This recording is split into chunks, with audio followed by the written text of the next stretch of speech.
It's time to rethink, renew, and reimagine retirement. Hey everybody, and welcome to this brand new episode of Retire Repurposed.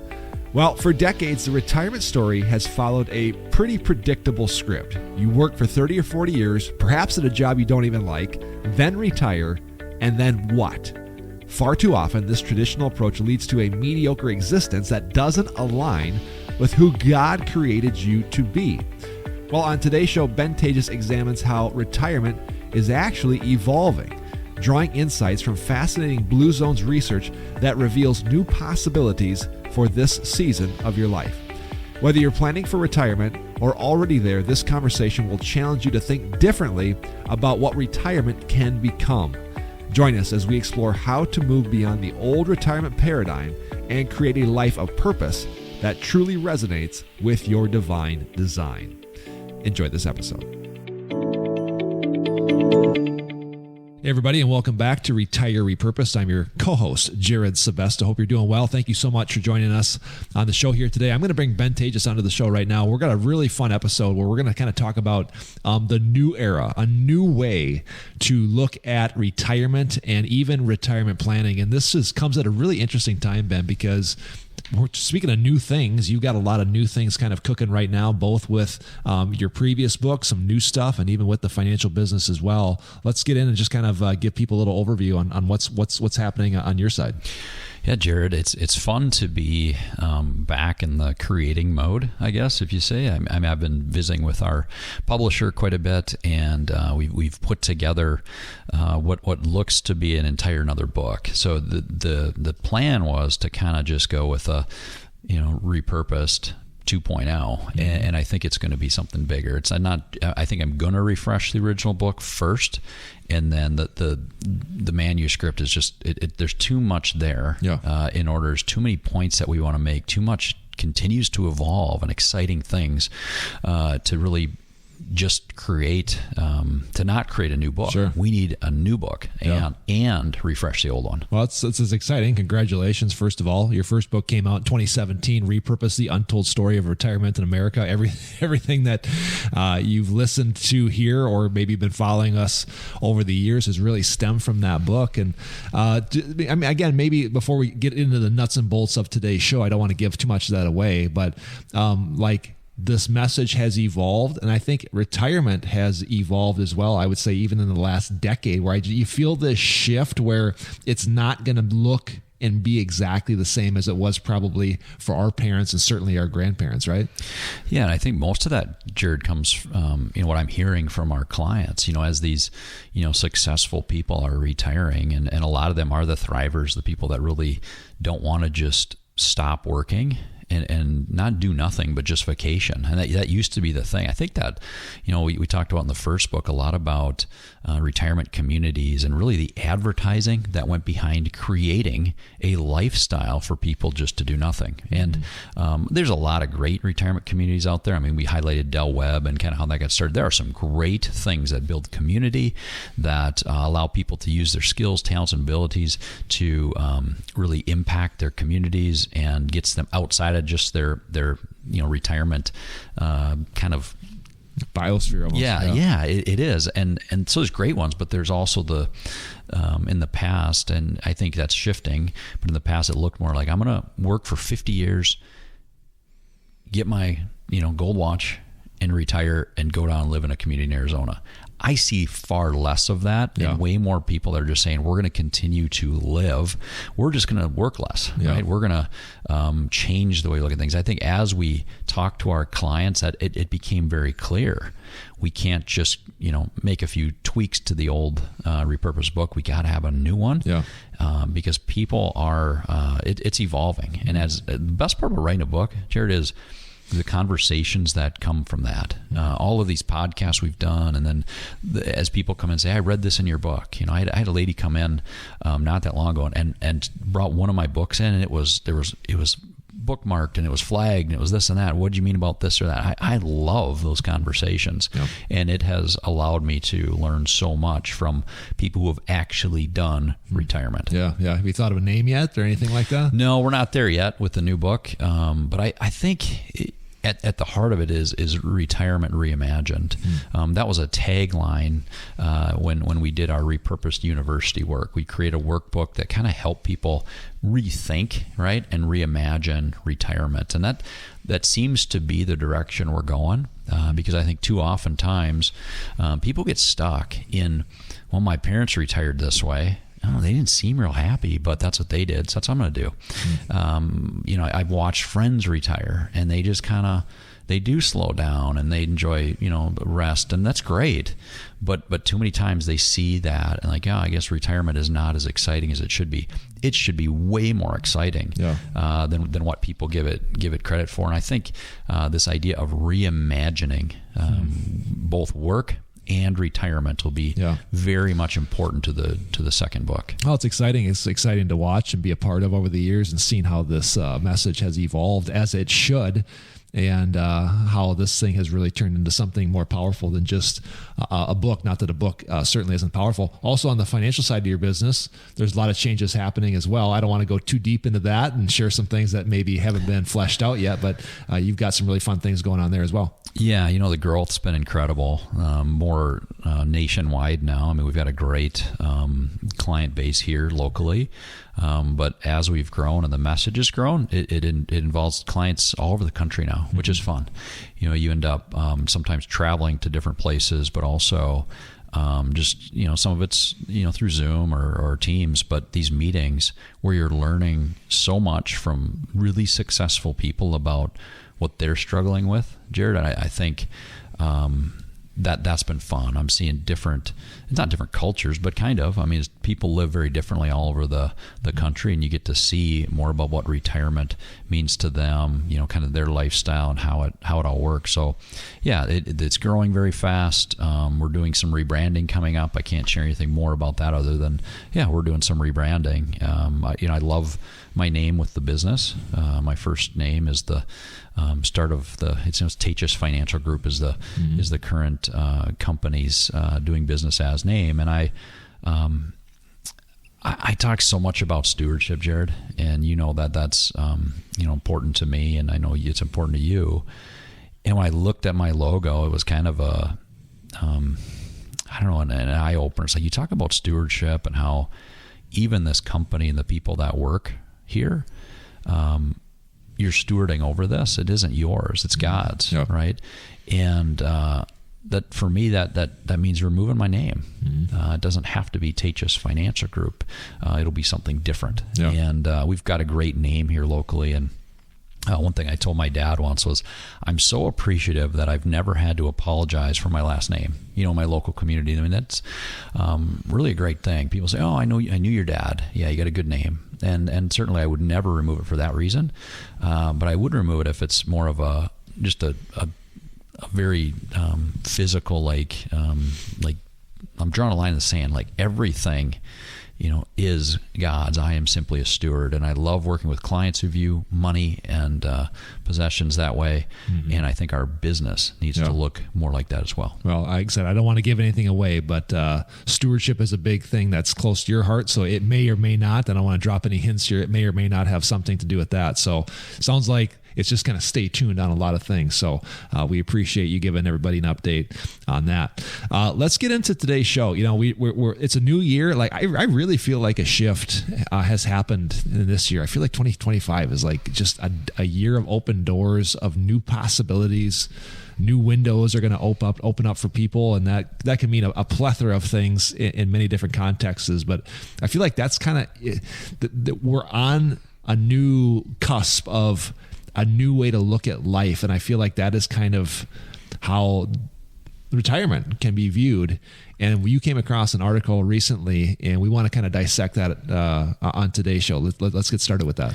Yeah, you and I both love this organization, Blue Zones. I think it's really cool, some of the work they've done. So if you have a chance to, for our listeners to research what they've done and kind of some of the things they've done. In fact, I believe there's even a Netflix series around the work that Blue Zones has done. I think it's really neat looking at who ages the best, right? Who ages the most healthy, and the commonalities between between those areas, and there's certain blue zones, what they're called, all over the world, where people just live longer and healthier. Yeah.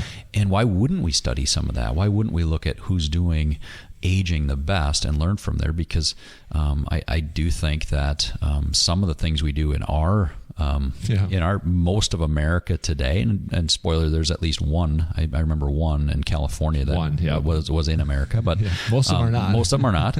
That might give you a hint at some of the things that we're doing wrong here. But I do think that when people start to reimagine what could be possible, great things are possible, right? So that happens in business, that happens in life. It's like when you stop and think, okay, I don't have to do something the exact way it's been done. Yeah. I can rewrite it and then make decisions that allow you to, again, follow that reimagined picture of what retirement could be. Yeah. And that's what I see more than anything today, Jared, is people that are looking at it differently. It's not, again, hey, I'm done working and I'm going to now go down and spend my time in in one of these retirement communities. Yeah, I sense that shift happening in our generation as well. We Gen Xers, that's kind of officially what you and I are, people in their mid 40s, where our parents are the ones now that are boomers and retiring. I sense a shift in how we look at our work now, how we look at purpose, how we look at living our life, not with the someday type of deferred mentality. You touched on a little bit right at the beginning of the show, but let's dissect this a little bit further. Like the old way of retirement, what are some like bullet points that you kind of get? You mentioned some of those, and then what are some of those new ways? And I think that will lead us into this article really, really well. Yeah, I think in the past, there was a season where there wasn't no such thing as retirement, right? I mean, that's a fairly new phenomenon, actually. Really, Jared, with the invention or the adoption of Social Security, and really having to just rely on the government to give us a paycheck, it created this ability for people to say, I'm just going to stop. I'm just going to be done working. And I think I would challenge people on that. I would say if you can become financially free, where you have the ability to do that, there's great freedom there. That doesn't mean you should. There's a lot of people I work with that have been able to retire for years. They continue to add value and work. So I think that the change comes when people say, even if I can retire, is it the best thing for me? Is it the way that God created me, is to slow down and, kind of stop creating and stop having an impact on those around me. Too many people, I think, have done that. And I say it all the time on the show. Aging has more to do really with the act of retirement than the fact that you happen to be 65, right? So you hear people, I retired and I just slowed down. I wouldn't want that, right? I mean, potentially be less busy, but I don't like the term slowing down or retirement, right? Yeah. Those are things that that's not a compliment. So I think we got to actually accelerate when we hit the retirement mode, start to accelerate into newer, faster things, learning, and that's what we'll talk about today. But too many times we hear the retirement and we see what people used to do in retirement. I know a lot of your clientele is in that baby boomer range. Are you seeing this younger generation of retirees, these new retirees? Are they viewing their work and their life differently? It's just kind of a natural byproduct on how I feel society is shifting a little bit? Yeah, I think the baby boomer generation was so closely tied still to the Great Depression, and there's still this major scarcity mindset and this thing that I want to I want to be done with work. I'm not saying they haven't enjoyed their work, but there's far more. It's a very general statement, I guess, Jared, but I do see more of that from that baby boomer generation. Is like, I'm the white knuckle retiree, and I'm putting in my last few years, and then I'm gonna, retire and no longer, be part of, I guess, the workforce, or be part of my society, or not my society, but my community. I just don't see that with the younger retirees. They say, well, I'm never going to do that. Yeah. And some of it's because they've seen their parents do it. Yeah. For many of us. And, they see people slow down and they're like, yeah, I don't know if I want that. Good. For myself. Yeah, that's interesting. Yeah. Let's get into this article here. That there were some points laid out in this Blue Zones article that kind of certainly coincides a lot with this new age of retirement and some of the new things that you are seeing as your message continues to evolve with this show and with your books. Let's kind of dive in here as to kind of what this new era looks like. Yeah, he made a point early in the article where it says reflect. What's real for you? What does retirement look like for you? And it's not that different from when we created this repurposed university work and the workbook we created back after the regular book.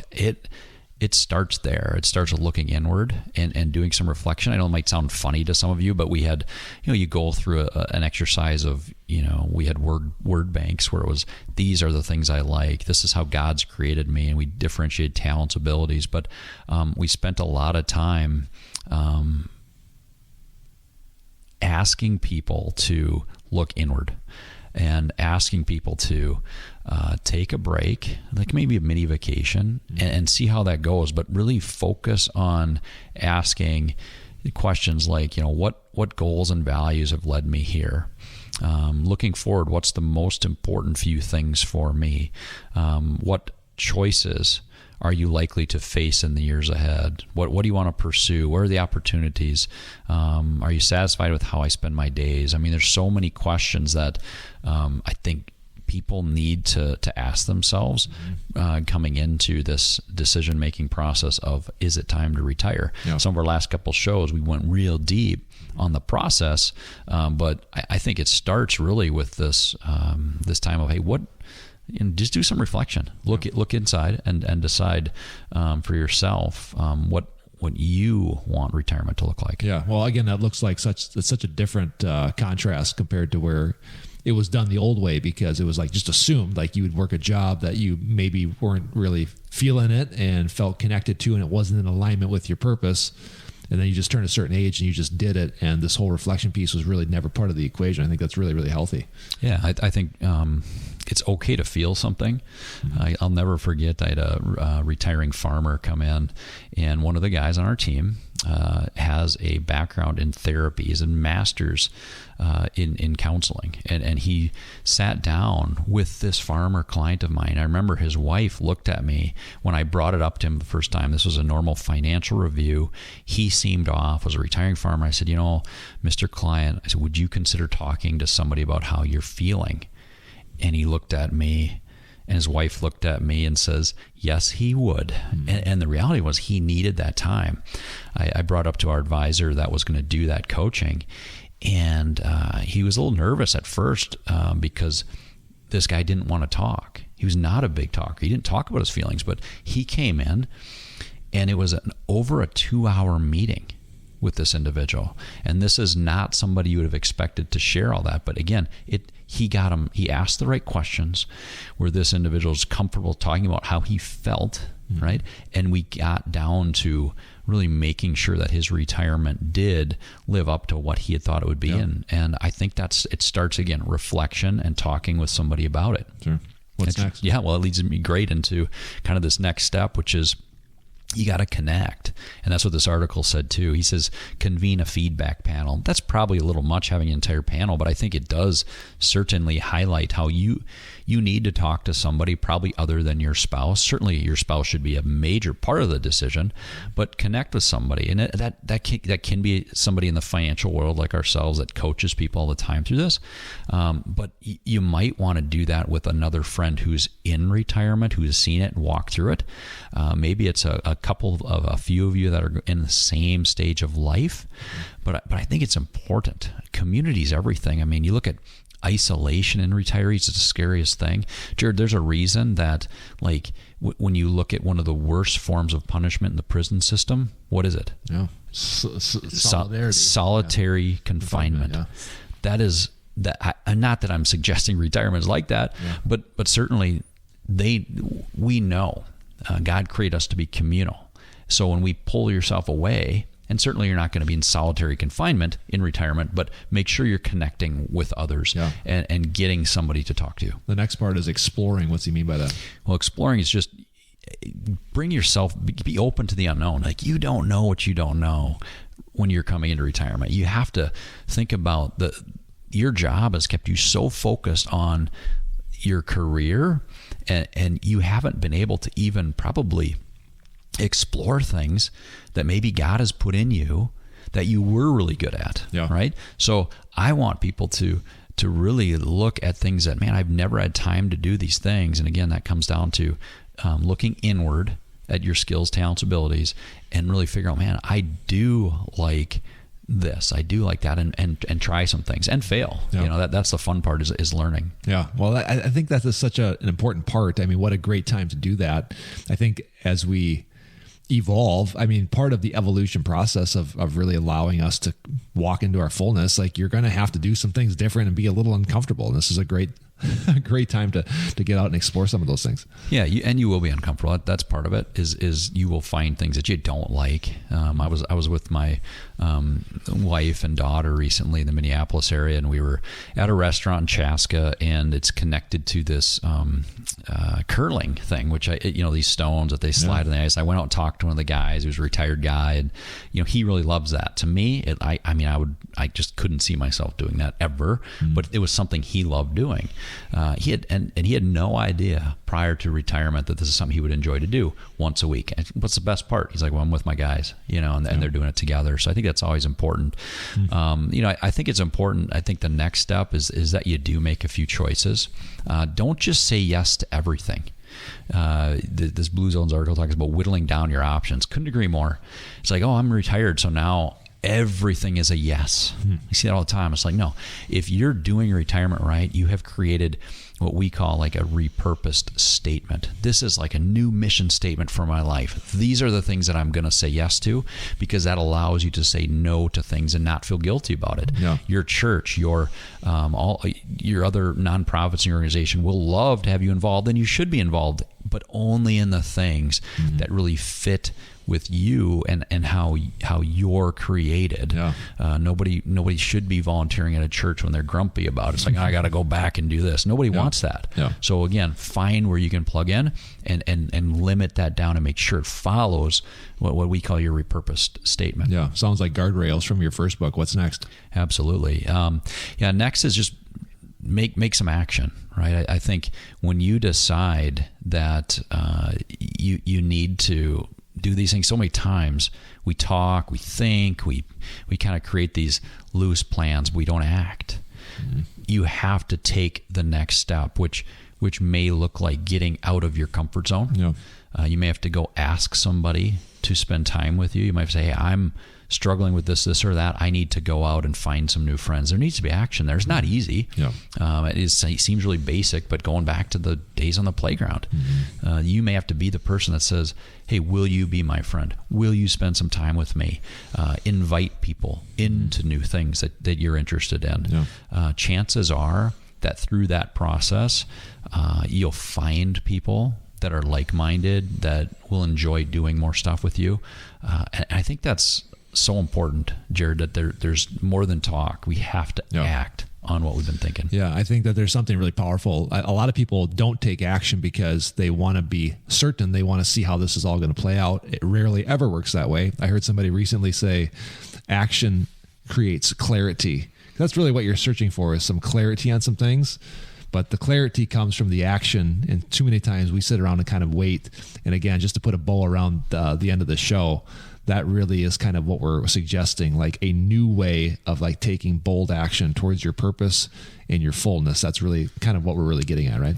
Yeah, it's God's made us for more than what society is telling us retirement is. Society's going to say, stop doing, stop contributing, move out of the way. We are saying, no, this is the season of life that you should be doing more. Put all of your skills, talents, abilities, your vast amount of wisdom and knowledge, put that all out for society to really benefit from, versus just kind of closing yourself off and saying, yeah, I've done it already. Let the new younger people take over. I'm moving on out of the way. The new younger people need you to be in their lives. They're not going to tell you that, but believe me, we need retirees who are making a difference in our communities to just take action and make that impact. Securities offered through Avantax Investment Services. Member FINRA SIPC. Investment advisory services offered through Avantax Advisory Services. Insurance services offered through an Avantax affiliated insurance agency.